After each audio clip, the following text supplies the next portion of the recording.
Hello and welcome friends, मैं हूं आकाश कोटनाला। आप देख रहे हैं yoga and Ayurveda science YouTube channel. दोस्तों, आज का जो ये लेक्चर है फिर से हर बार की तरह आप सभी के लिए काफ़ी यूजफुल होने वाला है। आज हम यहाँ पर योग दर्शन के अंतर्गत फिर से यहाँ पर ईश्वर के स्वरूप के बारे में यहाँ पर चर्चा करने वाले हैं। इससे पूर्व जैसे कि आपने देखा है, हमने चैनल पर एक लेक्चर अभी करंट में आपको दिया था जिसमें कि हमने ईश्वर के लक्षण के बारे में चर्चा की थी। ईश्वर के लक्षण क्या है, इनके बारे में हमने यहाँ पर चर्चा की थी, उसको हमने यहाँ पर समझने का प्रयास किया था। आशा है आपने वो लेक्चर देखा होगा। नहीं देखा है तो आप चैनल पर जा करके देख लीजिएगा। अगर जो आप उस लेक्चर को देख लेते हैं तो आज का जो टॉपिक है वो आपको और अच्छे ढंग से समझ में आ जाएगा, क्योंकि ये आज उसका पार्ट 2 है। और वैसे योग दर्शन हो चाहे फिर कोई सभी दर्शन हो, 9 के 9 दर्शन, साथ ही साथ उपनिषद हो या फिर योग का कोई भी ग्रंथ हो, सभी के लेक्चर आपको चैनल पर मिल जाते हैं। लगभग 400 प्लस लेक्चर आपको चैनल पर दे दिए गए हैं। आप अधिक जानकारी के लिए चैनल पर जा सकते हैं, इनको देख सकते हैं, कुछ नया सीख सकते हैं। साथ ही साथ जो छात्र पहली बार चैनल पर जुड़े हैं उनको बता दें कि इसी प्रकार से अगर जो आप नए नए लेक्चर, नए नए वीडियोज अगर जो देखना चाहते हैं तो आप चैनल को सब्सक्राइब कर सकते हैं। यहाँ पर जैसे कि आपने देखा है, इससे पूर्व हम योग दर्शन के लगभग 27 लेक्चर आपको दे चुके हैं। आज 28वां लेक्चर है और 27वें लेक्चर में भी हमने ईश्वर के लक्षण के बारे में चर्चा की थी। वो लेक्चर काफ़ी बड़ा हो गया था, इसके लिए हमने कहा था कि इसका पार्ट 2 जल्दी ही आपको देने वाले हैं। तो यहाँ पर जब हमने ईश्वर के लक्षण के बारे में जब चर्चा की थी तो हमने कहा था कि योग दर्शन का प्रथम जो पाद है यानी कि जो समाधि पाद है, उसका जब हम 24 नंबर का सूत्र पढ़ते हैं तो एक सूत्र हमें वहाँ पर पढ़ने को मिलता है, वह है क्लेश कर्म विपाकाशय परामृष्ट पुरुष विशेष ईश्वर। यहाँ पर हमें ईश्वर की परिभाषा अर्थात ईश्वर के लक्षण पढ़ने को मिलते हैं कि ईश्वर के लक्षण क्या हैं। तो यहाँ पर 3 से 4 चीज़ें हैं। कौन कौन सी हैं? क्लेश है, कर्म है, विपाक है और आशय है। इन सभी से जो अपर है, इन सभी से जो परे है, वह पुरुषों में विशेष वही क्या है? ईश्वर है। तात्पर्य भी आप यहाँ पर देखेंगे, जैसे कि यहाँ पर आप देखेंगे क्लेश, कर्म, विपाक और आशय, इन चारों से जो संबंधित नहीं है तथा जो समस्त पुरुषों से उत्तम है वही पुरुष है, यानी कि वही पुरुषोत्तम है, वही क्या है? ईश्वर है। तो ये आपको यहाँ पर जानना है। मैंने इसको पिछले लेक्चर में अच्छे ढंग से बताया है कि क्लेश कितने हैं। वैसे क्लेश का हमने अलग से लेक्चर भी दिया है जिसमें कि हमने पंच क्लेशों के बारे में चर्चा की है। 4 प्रकार के कर्म हमने बताए हैं। पिछले लेक्चर में भी हमने चर्चा की है। विपाक किसे कहा जाता है, इसको भी हमने बताया है। आशय किसे कहा जाता है, इसको भी हमने बताया है। इसको हम यहाँ पर रिपीट नहीं करने वाले, क्योंकि ये हो सकता है कि आपने वो लेक्चर देखा होगा। इसके लिए आज हम यहाँ पर आगे बढ़ने वाले हैं। तो एक लक्षण हमने ईश्वर का यहाँ पर देखा था जिसमें कि 4 चीजें यहाँ पर हमें पढ़ने को मिल रही थी। अब यहाँ पर अगर जो हम इसी पाद का अगर जो फिर से अगर जो हम ईश्वर के स्वरूप के बारे में अगर जो हम चर्चा करते हैं या फिर पढ़ने को अगर जो हम चाहते हैं या पढ़ते हैं तो हमें इसी पाद में यानी कि प्रथम पाद में ही, समाधि पाद में ही नेक्स्ट जो सूत्र जो पढ़ने को मिलता है 25 नंबर का, वहाँ पर एक सूत्र वहाँ पर दिया गया है, वह है तत्र निरतिशयम सर्वज्ञ बीजम। ध्यान देना है, आप यहाँ पर ध्यान दें। अगर जो आप ध्यान नहीं देंगे तो स्किप अगर जो आपने यहाँ पर किया तो हो सकता है कि आपका जो ये टॉपिक है ये छूट जाए, क्योंकि जो यहाँ पर इन्होंने जो बताया है, दर्शाया है, हम उसी हिसाब से यहाँ पर बता रहे हैं। इसके लिए आप यहाँ पर ध्यानपूर्वक यहाँ पर देखते रहें। क्या है? तत्र निरतिशयम सर्वज्ञ बीजम। ईश्वर का ही स्वरूप हम यहाँ पर देख रहे हैं। अब इसका तात्पर्य क्या है? तो तात्पर्य है उस ईश्वर में सर्वज्ञता का बीज। बीज अर्थात कारण। आपको मालूम है, हमने सांख्य दर्शन में कहा है, हमने सांख्य दर्शन में पढ़ा है, और अभी उसके और भी लेक्चर लगभग अभी हम सांख्य दर्शन से संबंधित 4 लेक्चर आपको दे चुके हैं। अन्य लेक्चर में आप वहाँ पर देखेंगे, जब हम कार्य कारणवाद के बारे में चर्चा करेंगे तो वहाँ पर हमें पढ़ने को मिलता है कि जब कोई भी कार्य होता है उस कार्य में कोई ना कोई कारण अवश्य होता है। तो कारण अर्थात बीज। अगर जो हमें वृक्ष अगर जो दिखाई देता है तो उसका कारण क्या है? बीज है। अगर जो बीज नहीं रहा होगा तो वृक्ष कैसे होगा? अब आप कहेंगे कि जैसे हम अन्य फल इत्यादि की हम कलम इत्यादि लगाते हैं या पुष्प इत्यादि की लगाते हैं, तो अब आप कहेंगे उसमें तो हमने बीज पिरोया नहीं था, लेकिन जहां से आप उसे लेके आए हैं वो तो बीज से ही उत्पन्न हुआ है। तो कारण अवश्य होता है, किसमें? कार्य में। तो यहां पर भी वही है, उस ईश्वर में सर्वज्ञता का बीज अर्थात कारण अर्थात ज्ञान निरतिशय है। अब जितने भी भौतिक जगत में जितने भी कार्य होंगे उन सभी कार्यों का कोई ना कोई कारण अवश्य होता है। लेकिन यहां पर ईश्वर के बारे में क्या कह रहे हैं? यहां पर ईश्वर के बारे में कह रहे हैं कि उस ईश्वर में सर्वज्ञता का बीज अर्थात वह ईश्वर ऐसा है जिसका कि कारण क्या है? निरतिशय है। जैसे कि आप हैं, मैं हूं, तो हमारा कारण है। हमारे माता पिता हमारे कारण हैं।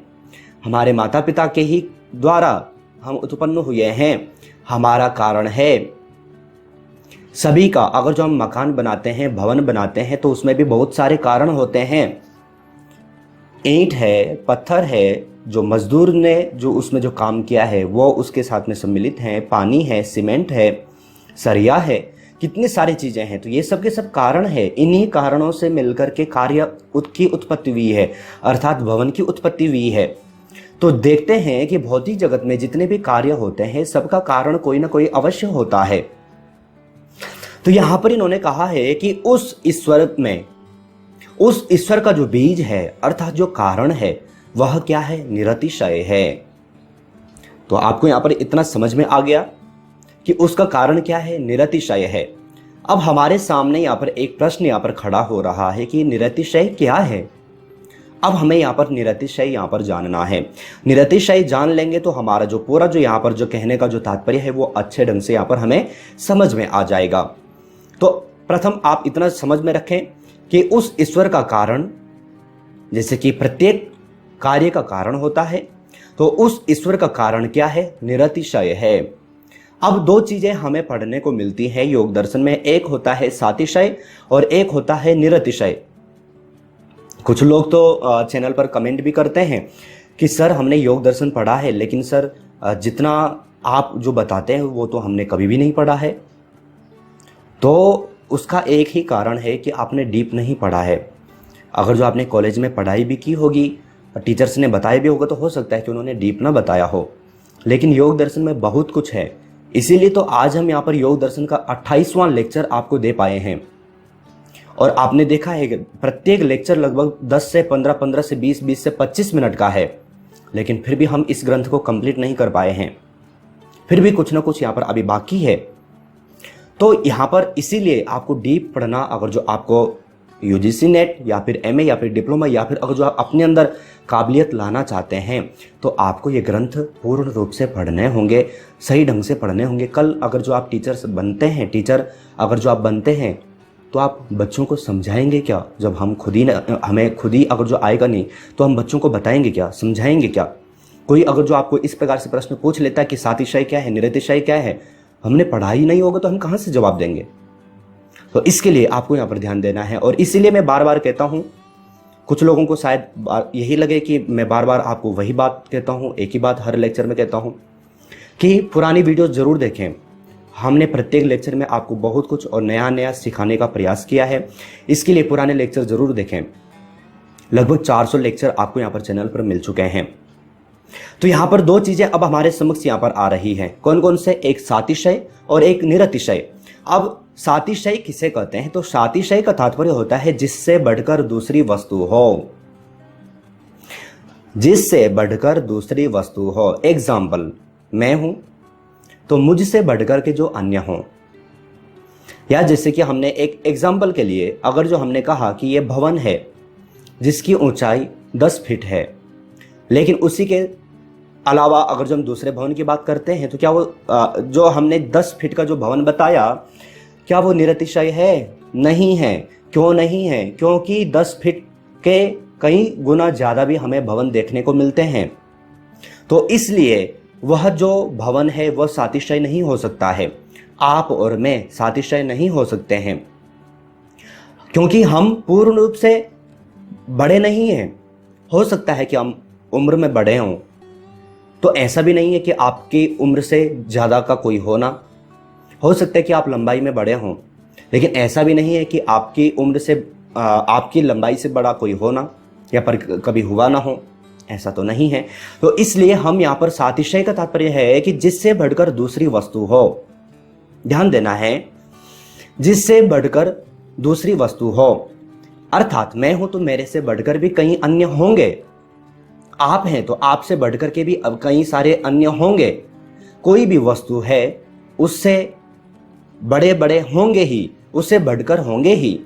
तो ऐसा जब हमें देखने को मिलता है तो उसको कहते हैं सातिशय। अब निरतिशय क्या है? तो निरतिशय कहा जाता है कि जिससे बढ़कर दूसरी वस्तु ना हो। यह क्या है निरतिशय? एग्जाम्पल मैं आपको देता हूं कि हम अभी अपने अपने क्षेत्र में, कोई हरिद्वार में है, मैं हरिद्वार में हूँ, कोई कहीं पे होगा, कोई बनारस, कोई उत्तर प्रदेश, कोई मध्य प्रदेश, कोई अलग अलग स्टेट में, अलग अलग क्षेत्र में, अलग अलग गांव में, अलग अलग परिवार के साथ में हम रह रहे हैं। लेकिन हम जब देखते हैं, हम कहते हैं कि भाई जो पृथ्वी है बहुत बड़ी है। हम अगर जो एक दृष्टि से कहें कि पृथ्वी बहुत बड़ी है, पृथ्वी से बड़ा कोई नहीं है, क्या ये सही है? पृथ्वी से बड़े और भी कई सारे अन्य ग्रह हैं। सूर्य के बारे में आपने पढ़ा ही है। और कुछ भी नहीं तो आप ये देखें कि ब्रह्मांड कितना बड़ा है। अब अगर जो हम पृथ्वी की बात करें तो पृथ्वी क्या सातिशय हो सकती है? नहीं हो सकती, क्योंकि पृथ्वी से बड़े भी कई सारे ग्रह हैं। लेकिन ब्रह्मांड से बड़ा कोई हो सकता है? अब आप कहेंगे कि नहीं है। कौन है? आपने श्रीमद् भगवद गीता में पढ़ा है। भगवान श्री कृष्ण कहते हैं कि जो ये संपूर्ण जो ब्रह्मांड है वह मेरे एक अंश में विद्यमान है। तो अब आप यहां पर ये सोचें कि जो ईश्वर, जो परमेश्वर ऐसा कह रहा है कि संपूर्ण ब्रह्मांड, हम कहते हैं कि ब्रह्मांड अनगिनत हैं और ब्रह्मांड की हम लंबाई चौड़ाई ये सब के बारे में हम नहीं बता सकते। आपने देखा है कि हम जब किसी भी ग्रह के बारे में दूरी जब नापते हैं तो हम प्रकाश वर्ष के रूप में नापते हैं, और प्रकाश वर्ष आपको मालूम होना चाहिए कि प्रकाश वर्ष किसे कहते हैं।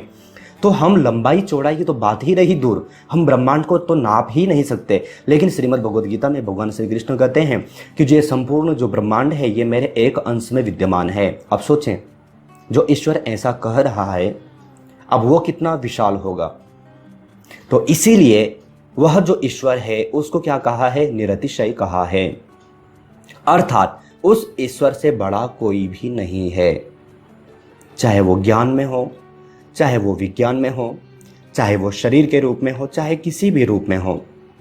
अब आपको यहां पर समझ में आ गया कि उस ईश्वर में सर्वज्ञता का बीज, उस ईश्वर का कारण कोई नहीं है, उससे बढ़कर कोई नहीं है।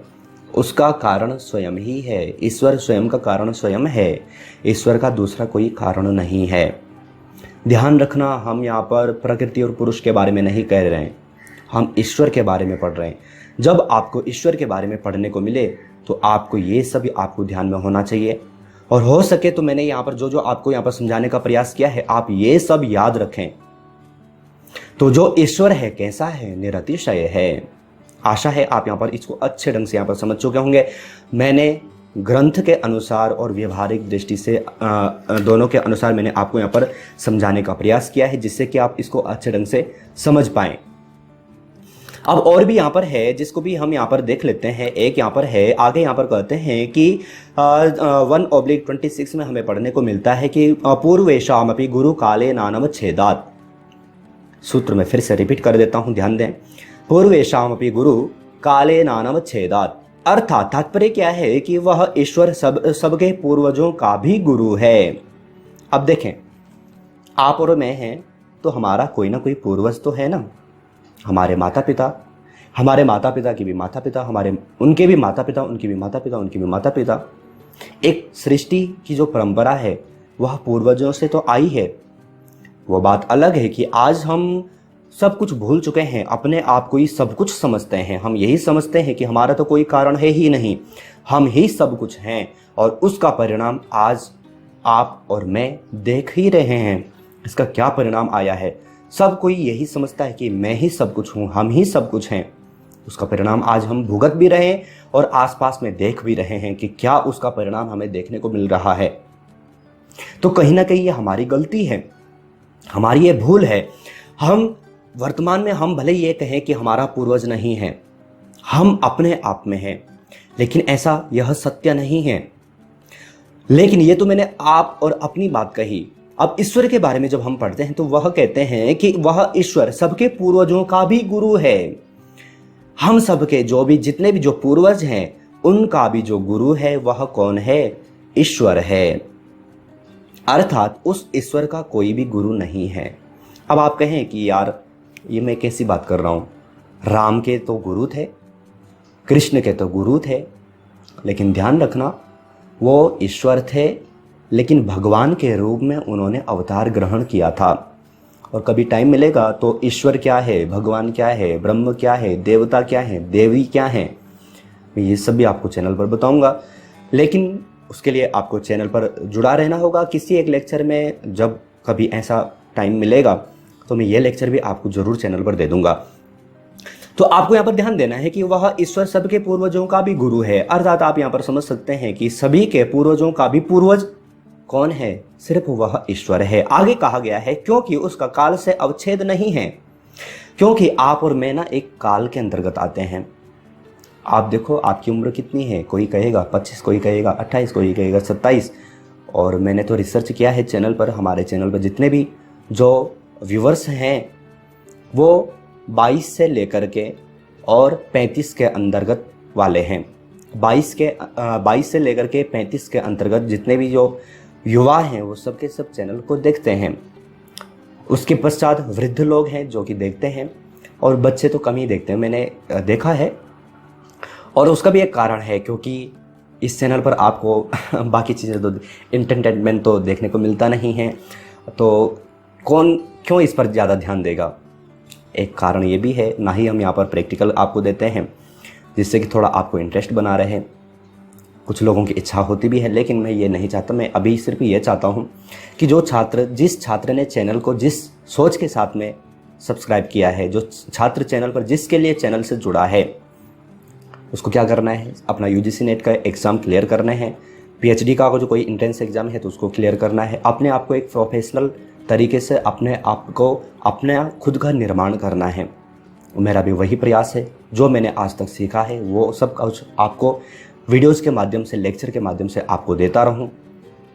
तो यहाँ पर क्या है, उसका काल से अवच्छेद नहीं है। जैसे आपकी कुछ उम्र है, मेरी कुछ उम्र है। देखते भी हैं कि कोई 50 के बाद, कोई 60 के बाद, कोई 70 के बाद। वर्तमान समय में तो 70 के प्लस जाना बहुत मुश्किल है। तो हम एक काल के अंतर्गत आते हैं, हम एक सीमित काल के अंतर्गत हैं। लेकिन वो जो ईश्वर है वह काल से अवच्छेद है। उसमें काल की कोई व्याख्या नहीं होती, उसके लिए कोई भी काल की आवश्यकता नहीं होती, क्योंकि काल भी उसमें विद्यमान है। अब सोचें कि अब उस ईश्वर के बारे में हम क्या कहें जो हम यहाँ पर देख रहे हैं। अब इस ईश्वर की हम क्या व्याख्या कर सकते हैं? इसीलिए तो कहते हैं कि मौन हो जाना चाहिए। खैर, मुझे अभी मौन नहीं होना है, मुझे आपको ये समझाना है। तो यहाँ पर आप समझ चुके हैं कि वह ईश्वर सबके पूर्वजों का भी गुरु है, क्योंकि उसका काल से अवच्छेद नहीं है। ब्रह्मा है ना, ब्रह्मा का भी एक काल है, समय है। इंद्र है ना, इंद्र का भी एक काल है, समय है। कुछ समय पश्चात ये सब नहीं रहेंगे, रहेगा सिर्फ एक ही। वह कौन? ईश्वर, जिसको कि हम ब्रह्म कहते हैं, वही रहेगा। तो इसके लिए वह काल से भिन्न है, काल से अवच्छेद है। इसलिए कहा है कि वह सबका पूर्वज है भाई। इसलिए कभी भी इस प्रकार से ना चलें कि मैं ही सब कुछ हूँ। चलना हो तो आप चल सकते हैं, ऐसा नहीं है कि मैं आपको रोक टोक कर रहा हूँ, लेकिन सत्य तो यही है। तो आशा है आप यहाँ पर ईश्वर के स्वरूप के बारे में भी यहाँ पर जान चुके होंगे। अब यहाँ पर एक चीज़ और बच रहा है कि ईश्वर का नाम क्या है, इस ईश्वर को हम किस नाम से जानें। तो लेकिन इसके बारे में हम दूसरे लेक्चर में चर्चा करेंगे। आज लेक्चर फिर से काफ़ी लंबा हो चुका है। आशा है यहाँ तक आप अच्छे ढंग से यहाँ पर समझ चुके होंगे। नहीं समझ में आया है तो आप वीडियो को रिपीट करके देख लीजिए। नहीं फिर भी समझ में आता है तो आपके लिए कमेंट बॉक्स खुला है। नहीं फिर भी समझ में आता है तो आपके लिए चैनल पर ज्वाइन बटन है, आप वहाँ पर कोई भी प्लान चूज कर सकते हैं। और अगर जो आप कॉल के माध्यम से या फिर मैसेज के माध्यम से जो कुछ भी जो आप चाहते हैं तो आप जुड़ सकते हैं, वो आपके ऊपर है। तो यहाँ पर हमने इस टॉपिक को भी यहाँ पर देख लिया है। अब जैसे कि आप सभी जानते हैं कुछ प्रश्नोत्तरी सीरीज आप सभी के लिए चैनल पर होती हैं, जिनके आंसर आपको यहाँ पर देने होते हैं। तो कुछ प्रश्न, सामान्य से प्रश्न आज के लेक्चर से संबंधित हैं, जिनके आंसर आपको यहाँ पर देने हैं। प्रथम प्रश्न आप सभी के लिए यहाँ पर है, निम्नलिखित में से योग सूत्र में वर्णित कर्मों की संख्या है। मैंने आपको पूर्व में ही बताया है, अभी भी बताया है, 2, 4, 6 या फिर 8 कितने प्रकार के हैं। आपको यहाँ पर सही आंसर वीडियो के कमेंट बॉक्स में भेजना है। दूसरा प्रश्न आप सभी के लिए यहाँ पर है, निम्नलिखित में से योग सूत्र में वर्णित सातिशय का तात्पर्य है कर्म के फल का नाम, या फिर जिससे बढ़कर दूसरी वस्तु हो, या फिर उपर्युक्त दोनों, या फिर इनमें से कोई नहीं। तो सातिशय और निरतिशय मैंने आपको बताया है, समझाया है। आशा है आप यहाँ पर सही आंसर छांट करके वीडियो के कमेंट बॉक्स में भेजने वाले हैं, और अगर जो आप लाइव क्लास देख रहे हैं तो आप लाइव चैट में भेजने वाले हैं। तीसरा प्रश्न आप सभी के लिए यहाँ पर है, निम्नलिखित में से योग सूत्र में वर्णित निरतिशय का तात्पर्य है आसक्ति का नाम, जिससे बढ़कर दूसरी न कोई वस्तु हो, उपर्युक्त दोनों, या फिर इनमें से कोई नहीं। तो निरतिशय मैंने जैसे कि अभी आपको कहा कि सातिशय निरतिशय दोनों मैंने आपको समझाए हैं। आपको यहाँ पर इसका सही आंसर यहाँ पर वीडियो के कमेंट बॉक्स में यहाँ पर भेजना है। अब जैसे कि जो छात्र चैनल पर पहली बार जुड़े हैं उन सभी को बता दें कि चैनल की ओर से इसी प्रकार से प्रश्नोत्तरी सीरीज की 2 बुक पब्लिश की जा चुकी हैं। एक में आपको 500+ MCQ मिलते हैं, एक में आपको 1000+ MCQ मिलते हैं। दोनों बुक ई बुक फॉर्मेट में है। अगर जो आप इन्हें परचेस डाउनलोड करना चाहते हैं तो आप वीडियो का डिस्क्रिप्शन बॉक्स या फिर वीडियो का कमेंट बॉक्स देख सकते हैं, सारी जानकारी वहाँ पर आपको मिल जाएगी। दोनों ग्रंथों में हमने योग के लगभग 10 से 14 ग्रंथों को यहाँ पर इंक्लूड किया है, 15 ग्रंथों को इंक्लूड किया है। आपकी अगर जो इच्छा हो तो आप देख सकते हैं, परचेस डाउनलोड कर सकते हैं। इसी प्रकार से चौथा प्रश्न आप सभी के लिए यहाँ पर है, निम्नलिखित में से योग सूत्र में वर्णित ईश्वर के लक्षणों का वर्णन किया गया है समाधि पाद में, साधन पाद में, विभूति पाद में, या फिर कैवल्य पाद में। तो प्रत्येक सूत्र का रेफरेंस मैंने आपको चैनल पर दिया है, आपने ध्यान दिया होगा तो आप इसका भी सही आंसर यहाँ पर दे पाएंगे। आज हमने यहाँ पर योग सूत्र में वर्णित ईश्वर के लक्षण के बारे में यहाँ पर चर्चा की है। आशा है आप यहाँ पर इसको अच्छे ढंग से समझ पाए होंगे। आशा है आपका आज का जो ये टॉपिक रहा होगा आपको अच्छे ढंग से समझ में आया होगा, आपके लिए काफ़ी यूजफुल रहा होगा। इसी प्रकार से चैनल पर और भी कई सारी वीडियोज आप सभी के लिए चैनल पर अपलोड की जा चुकी हैं, लेक्चर आप सभी के लिए चैनल पर अपलोड किए जा चुके हैं। आप जा सकते हैं, उन्हें देख सकते हैं। साथ ही साथ जो छात्र चैनल पर ज्वाइन होना चाहते हैं, मेंबरशिप लेना चाहते हैं, जैसे ही आप ज्वाइन बटन पर क्लिक करेंगे तो आपको यहाँ पर 3 प्लान यहाँ पर नज़र आ जाते हैं। अगर जो आप चाहते हैं कि कोई भी लेक्चर आप हफ्ते भर पहले देख सकते हैं तो आप छोटा प्लान भी चूज़ कर सकते हैं और अपनी इच्छा अनुसार कोई भी प्लान चूज़ कर सकते हैं। तो आज हमने यहाँ पर इसको यहाँ पर अच्छे ढंग से यहाँ पर समझने का प्रयास किया है। फिर से इसी प्रकार से नए नए लेक्चर हर बार की तरह आपको जैसे चैनल पर मिलते रहते हैं, फिर से एक इसी प्रकार से नए लेक्चर के बारे में, नए लेक्चर के ऊपर, नए टॉपिक के ऊपर हम फिर से यहाँ पर चर्चा करेंगे। लेकिन तब तक आप अपना और अपनी फैमिली का बहुत ख्याल रखिएगा। बाय।